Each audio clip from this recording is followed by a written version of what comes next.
Friday special நெய் சோறு பார்க்கலாமா? நான் 2 டேபிள் ஸ்பூன் வந்து எண்ணெய் போட்டிருக்கேன். ரீஃபைண்ட் ஆயில் 1 டேபிள் ஸ்பூன் வந்து நெய் போட்டிருக்கேன். தேவையான அளவு பட்டை 2 கிராம்பு, இது ஏலக்காய், இது எல்லாமே சேர்த்துருக்கேன். 2 பெரிய வெங்காயம் ஸ்லைஸாக கட் பண்ணி வச்சுருக்கேன். இது எல்லாத்தையும் சேர்த்து நல்லா வதக்கிக்கோங்க. வெங்காயம் வந்து கலர் சேஞ்ச் ஆகக்கூடாது. தேவையான அளவு உப்பு போட்டிருக்கேன். நெய் சோறுக்கு வந்து வெங்காயம் வந்து கலர் ரொம்ப வதங்கக்கூடாது. 3 பச்சை மிளகா சென்டரில் வந்து கீரி போட்டிருக்கேன். தேவையான அளவு புதினா, கொத்தமல்லி. நான் கால் கட்டு தான் எடுத்திருப்பேன். சும்மா ஒரு கைப்பிடி அளவுக்கு எடுத்திருப்பேன். இதெல்லாம் வதங்கிட்டு இருக்கும்போது நான் தயிர் இருக்கேன். நான் தயிர் போட்டு செய்வேன் நெய் சோறுக்கு. நல்லாயிருக்கும். டேஸ்ட் கொஞ்சம் டிஃப்ரெண்ட்டாக நல்லாயிருக்கும்.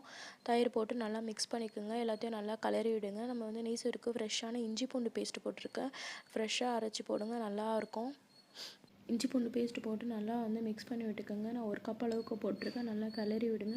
இப்போ தேவையான அளவு தண்ணி ஊற்றிக்கோங்க. 1 கப்புக்கு வந்து 1.5 கப்பு அளவுக்கு ரேஷியோ. நான் வந்து 1 கப் அளவுக்கு வந்து நான் வந்து 1 ஆளுக்கு அளவுக்கு வந்து நான் அரிசி எடுத்திருக்கேன். அதுக்கு 1.5 ஆளுக்கு வந்து தண்ணி சேர்த்துருக்கேன். இது நல்லா மிக்ஸ் பண்ணிவிட்டு தண்ணி வந்து நல்லா கொதிக்கிற அளவுக்கு வந்து ஸ்டேஜ் அளவுக்கு நல்லா வந்து தண்ணி வந்து கொதிக்க விடுங்க. தண்ணி கொதிச்ச உடனே நான் 1/2 hour ஊற வச்சுருக்கேன் பாஸ்மதி அரிசி சேர்த்துருக்கேன். நீங்கள் வீட்டு அரிசி, சாப்பாடு அரிசி கூட சேர்த்துக்கலாம். சேர்த்து நல்லா மிக்ஸ் பண்ணிக்கோங்க. நல்லா வந்து அரிசி வந்து தண்ணியில் நல்லா கலந்து விடுங்க, மசாலா எல்லாத்தையும். இப்போ நல்லா மூடி போட்டு இப்போ குக் பண்ணுங்கள். தண்ணி வந்து நல்லா அரிசி நல்லா வெந்த உடனே இது மாதிரி வந்து வெந்த உடனே தண்ணி எல்லாம் உறிஞ்ச உடனே நான் வந்து முந்திரி சேர்த்துக்கிறேன். உங்களுக்கு வேணால் போடுங்க, இல்லைன்னா ஸ்கிப் பண்ணிக்கலாம். இப்போ வந்து தம்க்கு விடணும். ஒரு 10 நிமிஷம் வந்து நான் தம்க்கு விட்டுருக்கேன். கீழே தவா வச்சு தம்க்கு விட்டுருக்கேன். டேஸ்ட்டான நெய் சோறு ரெடி. பிடிச்சிருந்தா ஷேர் பண்ணுங்கள். நான் இதுக்கு வந்து சிக்கன் சால்னா வச்சு சைட் டிஷ்ஷாக வச்சு சாப்பிட்டேன். பிடிச்சிருந்தா ஷேர் பண்ணுங்கள், சப்ஸ்கிரைப் பண்ணுங்கள், கமெண்ட் பண்ணுங்கள். தேங்க்யூ.